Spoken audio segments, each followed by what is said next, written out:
એકવાર શ્રીજી મહારાજ ગરડામાં બિરાજમાન હતા. સાંજનો સમય અને કથા કરાવતા હતા. અને એ વખતે સાથે સાથે મહારાજ બાજરાના ડુંડા હોની પાસે છૂટા પડાવતા.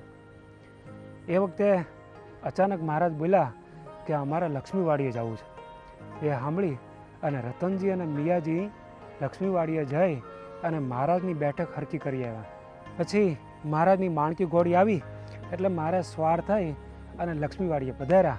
સાથે ઘણા બધા સંતો, પાર્ષદો અને હરિભક્તો પણ હતા. અને અહીંયા દાદાના દરબારમાં ડુંડા અને બાજરાની કડપ બધું પડ્યું મેલી અને બધા મહારાજની સાથે ચાલતા થઈ ગયેલા. પછી તો મહારાજ વાડીએ સભા કરીને બેઠા. ત્યારે અચાનક બોલ્યા કે ઘરના ધણી અહીંયા નહીં હોય. એટલે એ સાંભળી અને સુરા ખાચરે કીધું કે મહારાજ, એ ઘરનો ધણી કોણ છે? આ દાદા ખાચર તો અહીં બેઠા છે ને.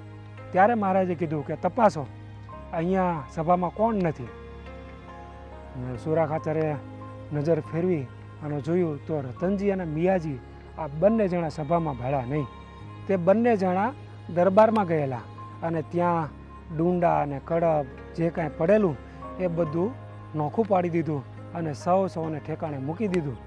અને દરબાર વાળી જોડીને સાફ કરી દીધો, પાથરણા પાથરી દીધા અને મહારાજનો ઢોલિયો અને ગાદીતીકીઓ પણ ખંખેરી અને ફરીને પાછો પાથરી દીધો.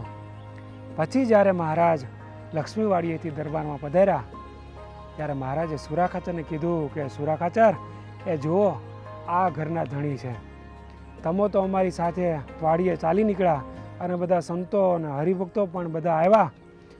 ત્યારે આ રતનજીએ અને મિયાજીએ આ બધું ઠેકાણે પાડી દીધું. માટે આનું નામ ઘરના ધણી કહેવાય. જય સ્વામિનારાયણ.